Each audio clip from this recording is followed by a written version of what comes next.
In this video, we're going to talk about the new Blazor Web App Template in .NET 8. So let's start Visual Studio 2022 preview. Click Create a new project. Now let's select the new Blazor Web App Template and click Next. Give the project a name, say Blazor New Features and click Next.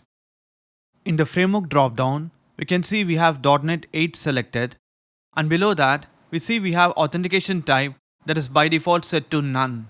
If we click the drop-down, we also have the individual accounts option. This will produce a Blazor-based identity UI and set it up for us. Let's leave it to none.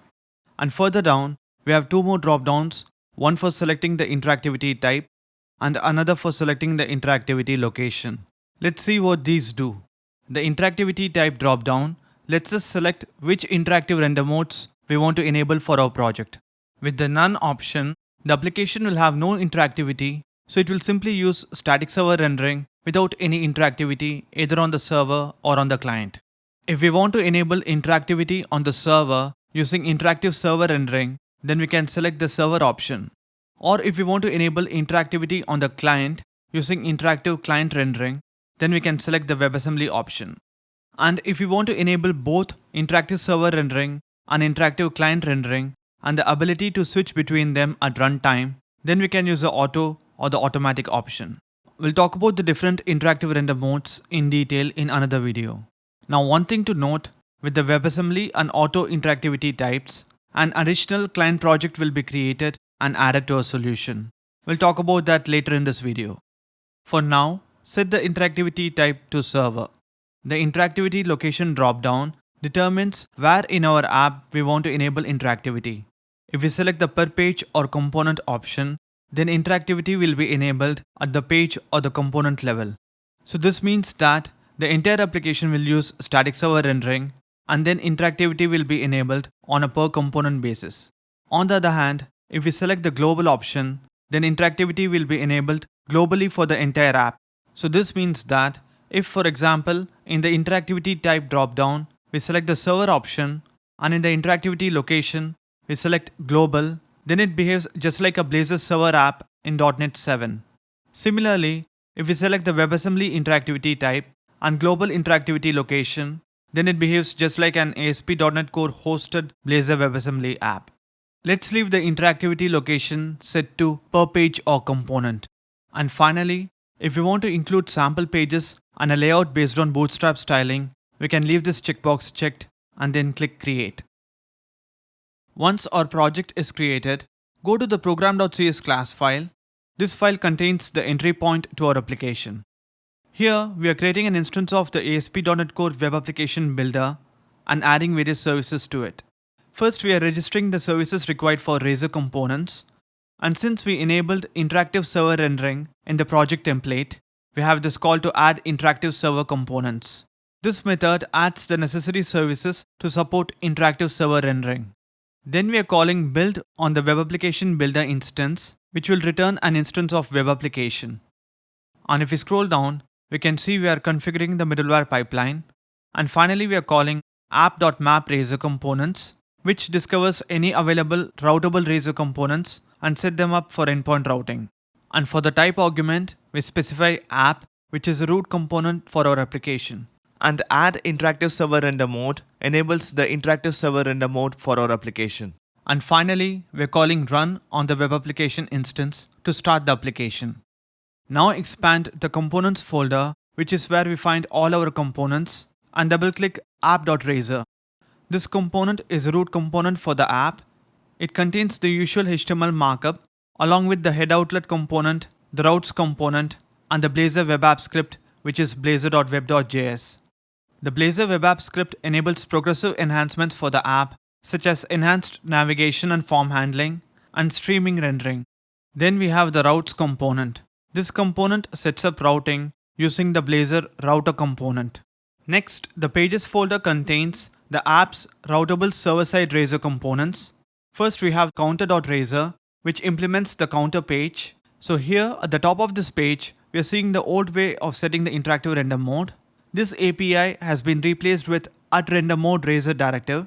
So we can simply say @renderMode, renderMode.interactive server. So this turns on interactive server rendering for this page.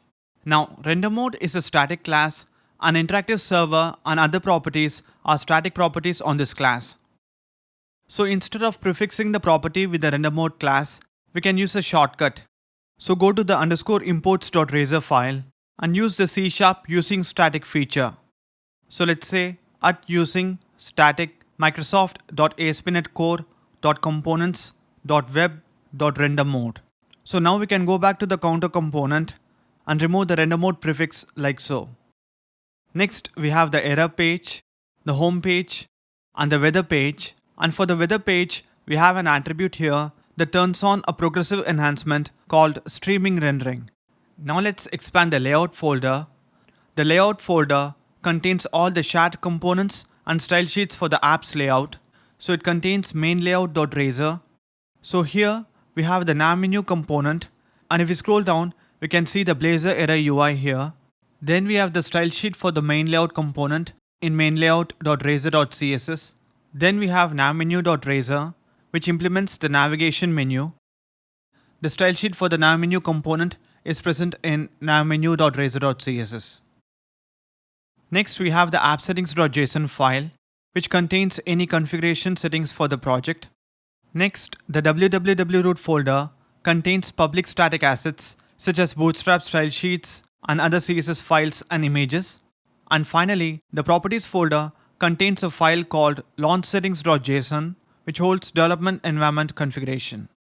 Now let's close Visual Studio, click Save, and start Visual Studio once again. Click Create a New Project and select the Blazor Web App Template and click Next and give the project a new name, say Blazor New Features.NET 8, and click Next. This time, let's set interactivity type to Auto and interactivity location to Global and click Create.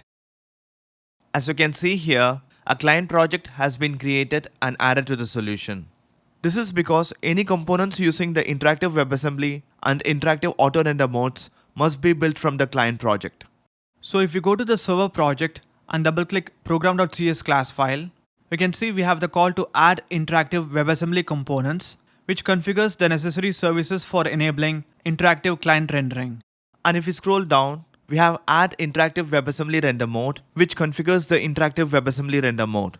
The add additional assemblies method specifies any additional assemblies containing routable razor components that need to be discovered. If we expand the components folder and double click app.razor, we can see we are enabling global interactivity by setting the render mode razor directive attribute for the routes component and for the head outlet component. By setting the render mode for the routes component to interactive auto, the Blazor router will have its render mode set to interactive auto, which will in turn propagate its render mode to all the pages it routes, essentially making the entire app interactive. Now finally, in the client project, we have the program.cs class file, which contains the startup logic for this project. Next, we have routes.razor, which contains the Blazor router. Next, the _imports.razor file contains common razor directives such as using directives. Then the pages folder contains all the routable razor components. First, we have the counter component. Next, we have the error component. But the error component should not be a part of the client project here. So if we click build solution, we see we get an error. So this is a bug in .NET 8 RC2.